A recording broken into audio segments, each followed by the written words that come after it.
የሩሲያና ዩክሬን ፍልሚያ የኔቶ መሳሪያዎችን እያረገፈ ቀጥሏል። የትራምፕ የሰላም ሐሳብ የዩክሬንን ሉዓላዊነት የሚፈታተን ነው፣ በአንጻሩ ለሩሲያ ደግሞ ያደላል ቢባልም የፑቲን ሀገር ግን በዚህ ተዘናግታ ምቷን አላቋረጠችም። ከኔቶዋ እንግሊዝ ተጭነው ዩክሬንን ወክለው እየተዋጉ የነበሩት ዝነኞቹ ስቶርም ሻዶ ሚሳኤሎች ከጥቅም ውጪ መደረጋቸውን ሞስኮ አሳውቃለች። የሩሲያ የአየር መከላከያ ስርዓት ጉድ ካደረጋቸው የኔቶ ሚሳኤሎች በተጨማሪ ዩክሬን ሰብአዊና ቁሳዊ ኪሳራ ደርሶባታል ሲል የሩሲያ ጦር አሳውቋል። ነፃ የወጡ አካባቢዎችም ታውቀዋል።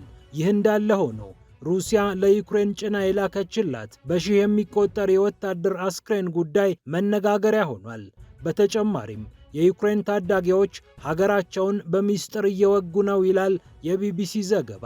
በሀገራቸው የጦር ተሽከርካሪዎች ላይ ቦምብ ሲጠምዱ ነበር የተባሉት ወጣቶች ጉዳይ ትኩረትን ስቧል። ከወደ ጋዛ ደግሞ ይህ ተሰምቷል። የየመን ጦር ወደ ጋዛ እንዲገባ አሜሪካ ከአጋሮቿ ጋር ንግግር ማድረጓ ተሰምቷል። ሐማስና ሁቲዎችም በዚህ ጉዳይ ላይ ያላቸውን አቋም አሳውቀዋል። በሌላ በኩል ናይጄሪያ በሽብር፣ በግጭት፣ በእገታ መታመሷን ተከትሎ የናይጄሪያው ፕሬዝዳንት ሊጓዙበት ከነበረው የቡድን 20 ሀገራት ጉባኤ መቅረታቸው ታውቋል። በሰሞኑ ጥቃቶች ጀነራሏ የተገደሉባትና ታዳጊ ሴቶች የታገቱባት ናይጄሪያ በመሰል ጉዳዮች ተወጥራለች።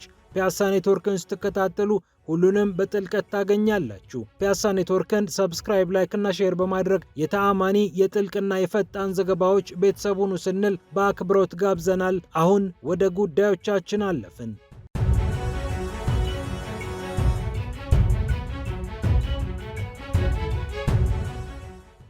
የሩሲያ የአየር መከላከያ ስርዓት ጀብድ መስራቱን ቀጥሏል። 4 የሚሆኑ ከእንግሊዝ ተጭነው የመጡ ስቶርም ሻዶ ሚሳኤሎችን አየር ላይ አምክኛለሁ ብሏል የሩሲያ ጦር። እነዚህ ክሩዝ ሚሳኤሎች እጅግ ዝነኛ፣ አነጋጋሪ መሆናቸውም ይታወቃል። ዩክሬን ከምትመካባቸው ኔቶ ቀመስ መሳሪያዎች መካከል ይጠቀሳሉ።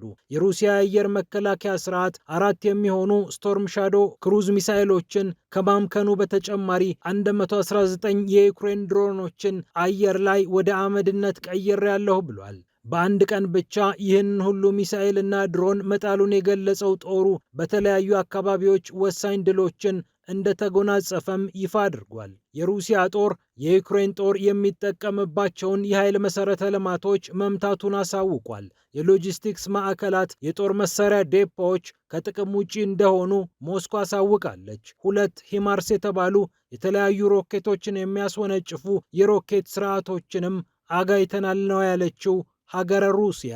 ይህ እንደተጠበቀ ሆኖ የሩሲያ የጦር ክፍሎች የተለያዩ ድሎችን ማስመዝገባቸውን ሪፖርት እያደረጉ ይገኛሉ። ቮስቶክ የተባለው የጦር ክፍል በዛፖሪዥያ ቬሴሎይ የተባለች አንድ ከተማ ነፃ ማውጣቱን ይፋ አድርጓል። ሴንትር የተባለው የጦር ክፍል በበኩሉ በ24 ሰዓታት ብቻ 400 የዩክሬን ወታደሮችን ከህይወት መዝገብ ሰርዣለሁ ብሏል። ከዚህ በተጨማሪ 2 ስዊድን ሰራሽ ቫይኪንግ የጦር ተሽከርካሪዎችን ከጥቅም ውጪ አድርጌያለሁ ብሏል። 2 የሚሆኑ አሜሪካ ሰራሽ M113 ብረት ለበስ ተሽከርካሪዎች እንደወደሙም ታውቋል። 6 የሚሆኑ ሌሎች መሰል ተሽከርካሪዎችና 7 መኪኖች ከዩክሬን ጦር ረግፈዋል የተባሉ ንብረቶች ናቸው። ዛፓድ የጦር ክፍል 230፣ ቮስቶክ 250 እንዲሁም ሴቨር ባትል 250 የዩክሬን ወታደሮችን በተሰማሩበት ግዳጅ ላይ መተንጥለናቸዋል ብለዋል። ከዚሁ ከፍልሚያው ሳንወጣ ሩሲያ ለዩክሬን ጭና የላከችው አስክሬን ጉዳይ እያነጋገረ ነው። 1000 የሚሆኑ የዩክሬን ወታደሮች አስክሬኖችን ነው ወደ ዩክሬን ሩሲያ የላከችው። ይህ የሆነበት ምክንያት ደግሞ በኢስታንቡሉ ስምምነት መሰረት የሁለቱ ሀገራት ወታደሮች አስክሬን እዚህም እዚያም ሲወድቅ ቆጥረን የምንችለውን እናስረክባለን ተባብለው በተነጋገሩት መሰረት ነው።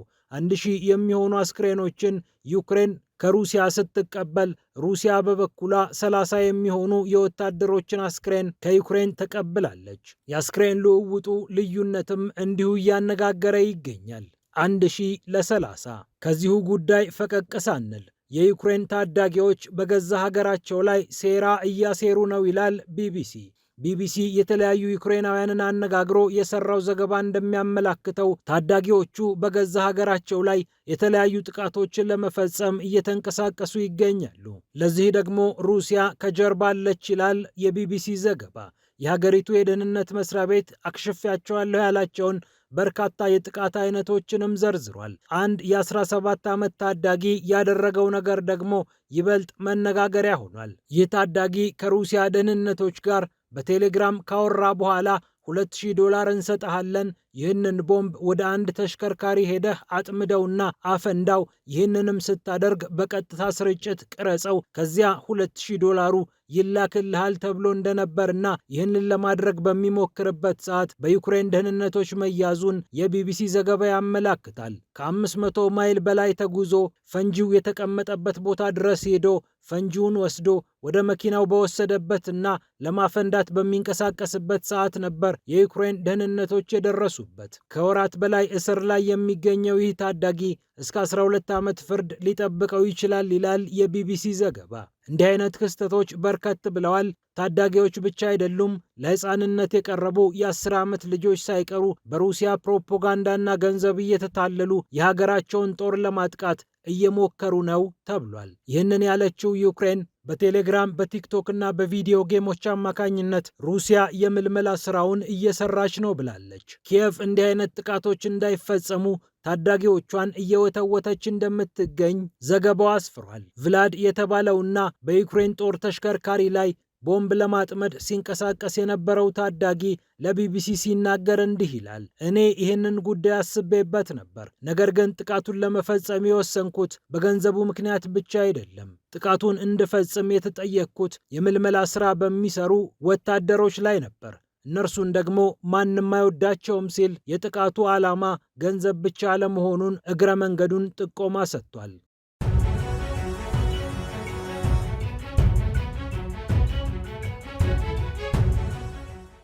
በሌላ በኩል አሜሪካ የየመን ጦር ወደ ጋዛ እንዲገባ ከአጋሮቿ ጋር እንደተነጋገረች ተሰምቷል። አጃንስ ፍራንስ ፕሬስ እንደዘገበው አሜሪካ የተለያዩ አጋሮቿን በዚህ ጉዳይ ላይ እያወያየች ትገኛለች። የየመን ዲፕሎማቶችንና ሌሎች ከፍተኛ ባለስልጣናትን ያነጋገረው ኤኤፍፒ እንደዘገበው አሜሪካ ሳውዲ አረቢያን ጨምሮ የተለያዩ አጋሮችን በዚህ ጉዳይ ላይ ስለማነጋገሯ ነው የገለጸው። የሳውዲው አልጋ ወራሽ መሐመድ ቢን ሰልማን ወደ ዋይት ሃውስ ካቀኑ በኋላ በተለይ አሜሪካ ሌሎች አጋሮችን የበለጠ እንዳነጋገረች ነው የታወቀው። በሰነአና በኤደን ሁለት አይነት መንግስቶችን አዋቅራ ያለችው የመን በዓለም አቀፉ ማህበረሰብ ዘንድ በተለይ በምዕራቡ ዓለም እውቅና የተሰጠው ግን ኤደን የሚገኘው መንግስት እንደሆነ ይታወቃል። ታዲያ አሜሪካ ይህንን ኤደን የሚገኘውን መንግስት ነው ወደ ጋዛ ጦርህን መላክ ትችላለህ ወይ ብላ እያማከረች የምትገኘው። በዋሽንግተን የሚገኘውን የየመን ኤምባሲን የሚያስተዳድረው ኤደን የሚገኘው የየመን መንግስት ምንም እንኳን በሀገሪቱ ላይ ሰፊ ቁጥጥር ባይኖረውም የሙስሊምና የአረብ ሀገራት በጋዛ ጉዳይ ተሳትፈዋል ለማስባል አሜሪካ ጥያቄውን ሳታቀርብ አልቀረችም ነው የተባለው። ከ12 ዓመታት በፊት ሁቲዎች ሰነአ ከተማ ላይ የነበረውን የየመን መንግስት አስወርደው ራሳቸው አብዛኛውን አካባቢ ተቆጣጥረው አሁን ብርቱ ጉልበት ያላቸው ሆነዋል። ሳውዲ አረቢያ፣ የተባበሩት አረብ ኤምሬትስ፣ እስራኤልና አሜሪካ ሁቲዎችን ቢደበድቡም በየመን ምድር ያላቸውን ኃይል ግን ማቀዝቀዝ አልቻሉም። ጭራሽ በቀይ ባህር አካባቢ የሚንቀሳቀሱ የተለያዩ መርከቦችን በማጥቃት ድንበር ተሻጋሪ ተጽዕኖአቸውን አሳይተዋል። የየመን ጦር ወደ ጋዛ ይገባል ወይም አይገባም የሚለው ጉዳይ እንደተጠበቀ ሆኖ ሐማስ እንዲህ አይነት ነገር አይታሰብም እያለ እያስጠነቀቀ ይገኛል። በዓለም አቀፍ ደረጃ የሰላም አስከባሪ ኃይል ወደ ጋዛ የሚገባ ከሆነም በተባበሩት መንግስታት ቁጥጥር ስር መሆን አለበት። ከዚህም በተጨማሪ ግልጽ በሆነ መልኩ ከፍልስጤም አስተዳደር ጋር ንግግር ማድረግ አለበት። የእስራኤል ጦርም በዚህ ዓለም አቀፍ ተሳትፎ ላይ እጅ ሊኖረው አይገባም ሲል ሐማስ ቁርጥ ያለ አቋሙን አሳውቋል። ሁቲዎችም ከሐማስ ጎን ናቸውና እንዲህ አይነት ነገርን እንደሚቃወሙ ይታወቃል።